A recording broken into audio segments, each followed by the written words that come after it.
बचपन में एक न एक बार तो हम सभी सोचते हैं कि काश हमारे पास भी कोई जादुई ताकत होती। हमारी आज की कहानी भी कुछ ऐसे ही खास लोगों पे है। कहानी की शुरुआत में हम यूरोप के सबसे छोटे देश इलीरिया के शाही खानदान की छोटी बेटी समंथा को देखते हैं, जिसे राज परिवार में पैदा होने के बावजूद भी एक राजकुमारी की तरह नहीं रखा जाता था। वहीं दूसरी तरफ उसकी बड़ी बहन एलेनोर को सभी चीजें एक बार बोलने पर मिल जाती। हालात बद से बदतर तो तब हो गए जब सैम के पिता, जो कि यहाँ के राजा भी थे, उनकी एक प्लेन हादसे में अपने भाई के साथ मौत हो गई। उनके मौत के बाद से ही सैम की माँ कैथरीन ने उस देश का राजपाट संभाला और कुछ ही हफ्तों बाद जब एलेनोर 18 साल की हो जाएगी तो उसकी माँ के बाद उसे रानी बना दिया जाएगा। सैम को तो मानो उस परिवार का कभी हिस्सा ही ना माना गया हो। अपनी जिंदगी को एक आम आदमी की तरह जीते हुए वो किसी के साथ भी घूम सकती थी, जिनमें से एक लड़की का नाम माइक था। देश में तानाशाही के विरोध सैम और माइक ने रॉक म्यूजिक की एक परफॉर्मेंस की, जिससे वहाँ लोगों की भीड़ के साथ पुलिस भी पहुंच गई। सैम ने अपने स्केटबोर्ड से पुलिस का ध्यान भटकाने की कोशिश की, पर एक ट्रैफिक साइन से टक्कर होने की वजह से पुलिस ने उसे धर दबोचा। जब उसे वापस घर लाया गया तो उसने अपनी मां को बताया कि देश के लोग सरकार से नाखुश हैं, पर कैथरीन ने तो इस बात को मानने से साफ इनकार कर दिया। अगली सुबह स्कूल में वो रुखसाना से मिली, जो उसी की तरह एक शाही खानदान की दूसरी बेटी थी। वो एक शांत मिजाज की लड़की थी जो अक्सर अपने आप में ही खोई रहती। रुखसाना को लाइव स्ट्रीमिंग करना बहुत पसंद था, जिसकी वजह से वो मशहूर भी थी। इसके बाद हमें एक हाई सिक्योरिटी जेल दिखाई दी जाती है, जहाँ पर 34 नंबर कैदी को अपने सेल में से एक कैपेसिटर मिला, जिसे उसने एक डिवाइस में लगाकर अपने गले में बंधा हुआ नेक कफ खोल दिया। ये करते ही उसकी सारी शक्तियाँ उसके पास वापस आ गई और वो उन्हीं शक्तियों से जेल का दरवाजा तोड़कर वहाँ से निकल गया। इधर सैम और माइक अपने म्यूजिक कॉन्सर्ट की प्रैक्टिस में लगे थे। माइक ने सैम को एक कॉन्सर्ट में साथ चलने को कहा और वो भी मान गई। तभी वो एकदम हैरान रह गया जब सैम को उसके मुँह से गार्लिक नान की स्मेल आई, जो उसने 2 दिन पहले खाया था। उस रात एलेनोर की रानी बनने से पहले की पार्टी अटेंड करते वक्त सैम को याद आया कि उसने तो माइक के साथ एक पार्टी में जाने का वादा किया था। वो उसी वक्त अपनी माँ को झूठ बोलकर वहाँ से निकलकर एक क्लब में पहुँची, लेकिन दोनों के पास आईडी कार्ड ना होने की वजह से उन्हें क्लब के बाहर ही रोक दिया गया। तभी उन्होंने वहाँ काम कर रहे लोगों को पीछे के दरवाजे से अंदर जाते हुए देखा और न जाने कैसे सैम ने दूर खड़े खड़े उस पासवर्ड का पता लगा लिया। ये सब देखकर माइक एक बार फिर से हैरान हो गया। पार्टी के बीच में ही सैम को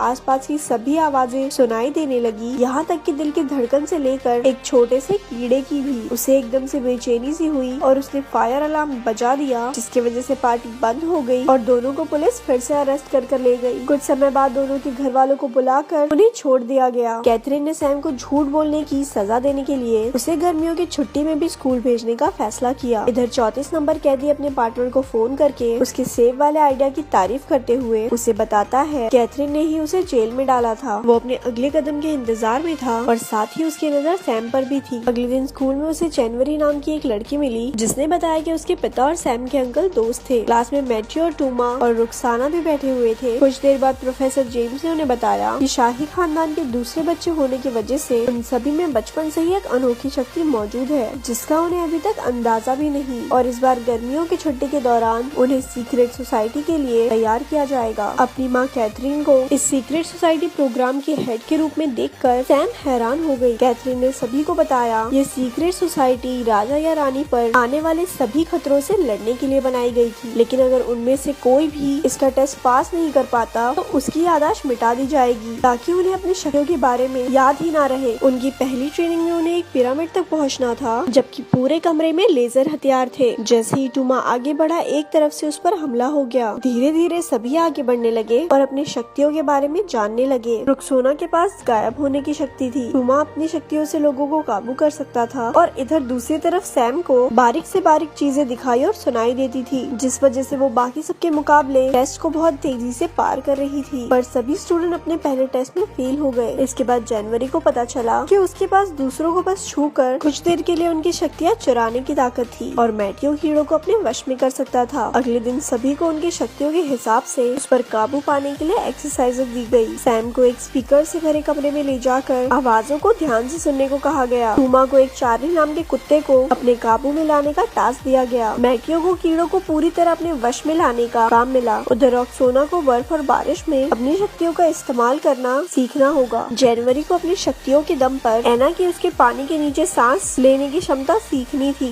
जेम्स ने बच्चों का टेस्ट लेने के लिए जानबूझकर सैम को जहरीला खाना पकड़ाया, जिसके बाद जनवरी ने सैम को अपना सेब खाने को दिया। उसी रात माइक के पिता ने उसे सैम को फोन करते देखा और न जाने क्यों बिना बात ही सैम से दूर रहने को कहा। अगले दिन सैम अपनी माँ से मिलने पहुंची, जिन्होंने उसे एक अंडरग्राउंड हेडक्वार्टर दिखाया। वहाँ बहुत सारी कीमती चीजें पड़ी थी, जिनमें से एक डीएनए बेस्ड नैनो डिवाइस था जो एक जैसे डीएनए वाले लोगों को टारगेट करता था। कैथरीन ने उसे अपनी शक्तियों पर काबू लाने के कुछ तरीके बताए। इसके बाद रॉक्सेना को छोड़कर सभी बच्चों ने अपने शक्तियों पर काबू पा लिया था। सिर्फ रॉक्सेना ही आगे नहीं बढ़ पा रही थी, इसीलिए जेम्स ने उसे इतने बिखरे बालों में लाइव हो जाने की धमकी दी। और ये सुनते ही रॉक्सेना ने अपने शक्तियों का इस्तेमाल करके खुद को गायब कर लिया। ये होती है लड़कियाँ, राजा रानी मारे जाए, यादाश्त चले जाए, फर्क नहीं पड़ता, लेकिन इंस्टाग्राम पे गंदे बाल वाली फोटो नहीं जानी चाहिए। अब सभी स्टूडेंट अपनी शक्तियों को पूरी तरह से पहचानने लगे थे और ये देखकर जेम्स बहुत खुश था। उस रात सैम को माइक के साथ एक कॉन्सर्ट में जाना था, पर तभी जेम्स ने सभी को उठाकर उन्हें अपने पहले मिशन पर चलने के ऑर्डर्स दिए, जो था एक अनमोल चीज को चोरी होने से बचाना। जगह पर पहुंचकर सैम ने अपनी शक्तियों से चोर का पता लगाया और फिर सबने उसका पीछा करके उसे धर दबोचा, पर असल में वो चोर नहीं बल्कि जनवरी की कोच थी और ये तो बस उनका ध्यान भटकाने के लिए किया गया था। वो सभी अपने दूसरे मिशन में भी फेल हो गए और ये देखकर जेम्स बहुत नाराज हुआ और उसने अगले दिन की क्लास कैंसिल कर दी। सैम ने माइक से कॉन्सर्ट में ना आने के लिए माफी मांगी, पर वो उसे सच नहीं बता सकती थी कि आखिर उसके साथ चल क्या रहा है। बेचारा माइक परेशान हो गया। अगले दिन छुट्टी होने की वजह से सबने बाहर घूमने जाने का प्लान बनाया और इसी बीच जनवरी और सैम में अच्छी दोस्ती हो गई। सैम ने तो उसे अपने घर भी बुलाया। दोनों सहेलियां चुपके से उसके घर में घुसकर स्टूडियो में गई, जहां सैम ने जनवरी को बताया कि उसके पिता उससे इतना प्यार करते थे कि उसके लिए उन्होंने पूरे टावर को स्टूडियो में बदल दिया। तभी वहां माइक भी आ गया और सैम को उसके बिना ही मजे करते देख वो नाराज होकर वहां से चला गया। कुछ देर बाद कैदी नंबर 34 ने अचानक से उन सभी पर हमला कर दिया और वहां से भागने से पहले उसने सैम को स्नोफ्लेक कहकर पुकारा, जो सैम ने फट से पकड़ लिया क्योंकि सिर्फ उसके पिता ही उसे स्नोफ्लेक बुलाते थे। जेम्स ने सबको शांत रहने को कहा, लेकिन सैम उसकी बात ना सुनते हुए कैदी नंबर 34 के पीछे भागी और उसने उसे जंगल में ढूंढ लिया, जहां जेम्स सैम को बचाने की कोशिश में पूरी तरह जख्मी हो गया। उसने सैम को बताया कि वो ही उसका चाचा एडमिन है, लेकिन इससे पहले वो उसे कुछ और बता पाता, जनवरी वहाँ आ गई और चोरी की गई हुई शक्तियों से उसे एक जोरदार मुक्का दिया। वो सैम और प्रोफेसर जेम्स को वहाँ से ले गई, जिसकी हालत इतनी नाजुक थी कि उसे हॉस्पिटलाइज करवाना पड़ा। कैथरीन को अब हार मानकर अपनी बेटी को सारा सच बताना ही पड़ा। उसने बताया कि एडमिन ने ही राजा बनने के लिए उसके पिता को मार दिया था और उसके इस गुनाह की वजह से कैथरीन ने उसे हाई सिक्योरिटी जेल में बंद कर दिया गया था। सैम अपने चाचा से मिलने जेल पहुंची, जहां एडमिन ने उसे बताया कि दरअसल वो देश में तानाशाही पूरी तरह से खत्म करना चाहता था, ताकि सभी लोग बराबरी से जी सके। उसे पहले तो लगा था कि उसका भाई राजा बनने के बाद कुछ बदलाव लेकर आएगा, लेकिन बहुत इंतजार करने के बाद भी कोई बदलाव नहीं आया। इसीलिए उसने दिल पर पत्थर रखकर उसे मार दिया। इसके बाद वो अपनी बड़ी बहन से मिली, जिसने उसे विश्वास दिलाया कि रानी बनने के बाद वो इस देश में बदलाव जरूर लाएगी। उसने अपनी बहन पर विश्वास कर लिया और बाकी सब भी एलेनोर के राज अभिषेक में उसके पूरी सिक्योरिटी का ध्यान रखने के लिए तैयार हो गए। उस रात सैम हॉस्पिटल जाकर जेम्स से मिली और उसने जेम्स से माफी मांगी। राज्य अभिषेक वाले दिन दुनिया के सभी शाही खानदान वाले लोग वहाँ पहुँच गए। टूमा उस दिन अपनी शक्तियाँ इस्तेमाल नहीं कर पा रहा था क्योंकि उसकी शक्तियाँ जनवरी ने चुरा ली थी और वो चुपके से अंडरग्राउंड हेडक्वार्टर में पहुँच गई। वहाँ जाकर उसने गार्ड्स को एडमंड को छोड़ने के ऑर्डर्स दिए और हमें पता चलता है कि एडमंड के साथ फोन पर कोई और नहीं बल्कि जनवरी ही थी। वो दोनों शुरुआत से ही मिले हुए थे। फिर उसने वापस जाकर अपने दोस्तों को अपना पीछा करने को कहा और उन्हें सेल में बंद कर दिया, लेकिन मैथ्यू ने अपनी एक मक्खी की मदद से सैम को सारी बात बता दी। सैम ने अपनी शक्तियों का इस्तेमाल करके एडमंड को ढूंढ लिया और उसका पीछा करने लगी। इधर रानी का राज अभिषेक शुरू हो चुका था और एडमंड ने वहाँ पहुँचकर एक नैनो डिवाइस फिट कर दिया, जो उन सभी लोगों को खत्म कर देगा जिनमें भी शाही खानदान का खून है। सैम को पता चल चुका था कि जनवरी उसके पीछे आ रही है। वो भागकर माइक के घर गई और उससे मदद मांगी। पहले तो माइक ने मना कर दिया, लेकिन जब सैम ने उसे अपना सीक्रेट बताया तो वो मान गया। दोनों ने फिर साथ में पहले जनवरी को पकड़ा, जिसने मान लिया कि वो एडमंड का साथ इसलिए दे रही है ताकि वो राज कर सके। इसके बाद उन्होंने बाकी सबको छुड़ाकर एक साथ एडमंड के खिलाफ लड़ने का प्लान बनाया। एडमंड का मानना था कि शाही खानदान के खत्म होने के बाद ही लोगों को असली आजादी मिलेगी। सैम, टूना और रक्सोना उसका ध्यान भटकाकर उसे एक कमरे में ले आए, जहाँ पहले से ही एक डिवाइस फिट था जिससे एडमंड की शक्तियाँ कमजोर पड़ गई। माइक ने तब तक नैनो डिवाइस को रीप्रोग्राम कर दिया, जिससे एडमंड उसके अंदर ही फंस गया। दूसरी तरफ राज अभिषेक बिना किसी परेशानी के पूरा हो गया और अब एलेनोर ही देश की रानी है। सैम, रक्सोना, टूमा और मैथ्यू सीक्रेट सीक्रेट सोसाइटी में एक्सेप्ट कर लिया गया। प्रोफेसर जेम्स के ठीक हो जाने के बाद कैथरीन ने नई रानी को सीक्रेट सोसाइटी के बारे में बताया। रानी ने वादा किया कि इलीरा के लोगों को तानाशाही के साथ साथ एक सरकार बनाने का मौका भी दिया जाएगा ताकि सभी लोग पूरी आजादी से जी सके। अचानक सभी को खबर दी गई कि जनवरी जेल से भाग गई है और अब उन सबको मिलकर उसे पकड़ना होगा और यहाँ पर ये मूवी खत्म हो जाती है।